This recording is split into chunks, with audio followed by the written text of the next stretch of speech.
قل أوحي إلي أنه استمع نفر من الجن فقالوا إنا سمعنا قرآنا عجبا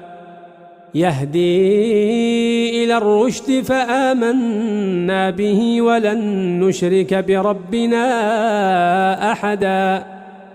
وأنه تعالى جد ربنا ما اتخذ صاحبة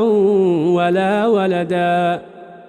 وأنه كان يقول سفيهنا على الله شططا وأنا ظننا